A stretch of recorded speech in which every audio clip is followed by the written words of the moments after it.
Hello বন্ধুরা, good morning. আজ আবার চলে এসেছি নতুন একটা ব্লগ নিয়ে। আজকে শুক্রবার, আজকে হচ্ছে একাদশী। আপনারা তো জানেন আমি একাদশী পালন করি। তো যাই হোক, সকালবেলা ঘুম থেকে উঠে তাই ভাবলাম যেহেতু কালকেই শ্রাবণ মাস শেষ, আমি তো এবার শ্রাবণ মাসে মন্দিরে পুজো দিইনি, মানে জল ঢালতে যাইনি। আমার মেয়ে দিয়েছে, আমার ঢালা হয়নি। এবার যে পরিমাণে ভিড় হয়েছিল, ভিড় দেখেই আমার মাথা খারাপ। সেই জন্য আমি আর ওই সাহস করে ওই ভিড়ের লাইনে দাঁড়িয়ে থেকে জল ঢালিনি। তাই ভাবলাম যে শ্রাবণ মাস যেহেতু চলেই যাবে, আজকে পুজোটা দিয়ে আসি। তাই মেয়েকে নিয়ে সঙ্গে নিয়ে বেরিয়ে পড়লাম পুজো দেওয়ার জন্য। এই রাস্তাটা যেতে ভালোই সময় লাগে, সেজন্য ভাবলাম যে পরিমাণে রোদ উঠেছে, হেঁটে হেঁটে যাওয়া যাবে না। তাই টোটো আসলো, টোটোতে করে আমি আর মেয়ে দুজনে চলে যাচ্ছি পুজো দিতে।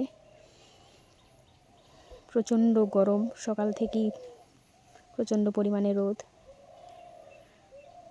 আজকে যেহেতু একাদশী, ওই একাদশীর জন্য উপোস থাকতে হয়, পুজোর জন্য উপোস থাকতে হয়। একদিনেই দুটো কাজ করে ফেললাম। একাদশীর দিন তিথিটাও ভালো থাকে। এই যে দোকানে চলে এসেছি। এমনি বাড়ি থেকে যা যা লাগে সব কিছু নিয়ে এসেছিলাম, শুধু বেলপাতাটা ছিল না এখান থেকে, তাই বেলপাতাটা নিয়ে নিলাম। ওই মেয়েকে জিজ্ঞেস করছিলাম বেলপাতা কতটা পরিমাণ লাগবে। যাই হোক, বেলপাতা আর যা যা লাগে নিয়ে মন্দিরে পুজো দেওয়া হয়ে গেল। বাইরে বাবা মহাদেবকে আবার দিচ্ছিলাম। দেখুন চারপাশে, এটা মন্দিরের পুকুর, এখন আপাতত বন্ধ করে রেখেছে। ওই মন্দিরের পুকুরে নামা যায় না, আগে নামা যেত। বাবা মহাদেবের পাশে একটা ছবি নিয়ে নিলাম। এখন চলছি মন্দিরেরই পার্ক আছে, ওই পার্কে। জায়গাটা খুবই ঠান্ডা, তাই ভাবলাম একটু বসে নিই। হাওয়া আসছিল, অনেকেও বসেছিল এখানে। তাই আমি আর আমার মেয়ে দুজনে মিলে কিছুক্ষণ বসে থাকার পর একটু এগিয়ে গেলাম। এই পার্কটা আগে খুবই সুন্দর ছিল, এখন ঘাস টাস হয়ে গিয়েছে অনেক, সেরকম একটা যত্ন হয় না। তারপর মেয়েকে বললাম যে একটা ফটো তুলে দেওয়ার জন্য। দেখুন ঘাসগুলো কত বড় হয়ে গিয়েছে, আবার ভয়ও করছিল সাপটা আছে কিনা। তারপরে যে মন্দির থেকে বেরিয়ে যাচ্ছি, মেয়ের নাকি প্রচণ্ড খিদে পেয়েছে। চললাম মিষ্টির দোকানের দিকে। পুরি দিয়ে দিল, পুরিও খুবই পছন্দ করে। আর তার সাথে আমি যে পুজো দিয়েছিলাম লাড্ডু দিয়ে, সেই লাড্ডু ওকে বের করে দিলাম। আমার একাদশী, তাই আমার কোনো কিছু খাওয়া যাবে না, সেজন্য আমি বসেছিলাম, কোনো কিছু নিইনি। ও খাচ্ছিল।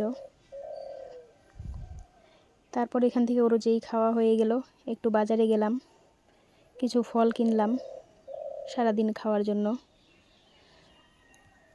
ফল কেনা হয়ে গেছে। এদিকে মেয়ের এক বান্ধবী ফোন করলো, সে নাকি দেখা করবে, অনেক দিন থেকে দেখা হয় না। তার জন্য আবার মন্দিরের ভিতরে পার্কটাতে আসলাম। ওখানে এসে বসলাম। ওই যে দেখুন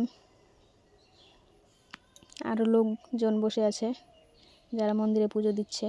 ওই যে দূরে দেখা যাচ্ছে। এই যে আমার মেয়ের বান্ধবী, কাম দিদি যেটাই বলুন, মেয়ের থেকে বড়, অনেকটাই বড়,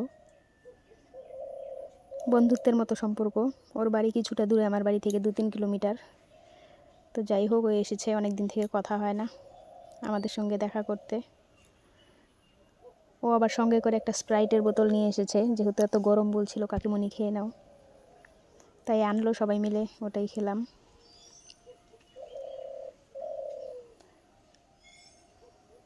এরপর বাড়িতে চলে আসলাম। বাড়িতে এসে প্রচণ্ড খিদে পেয়েছিল, মা সাবু ভিজিয়ে রেখেছিল, সাবু কলা এসব খাচ্ছিলাম। তো যাই হোক, আজকে একাদশীর দিনে ভিডিওটা আর বড় করলাম না, ভালো লাগলে লাইক করে দেবেন।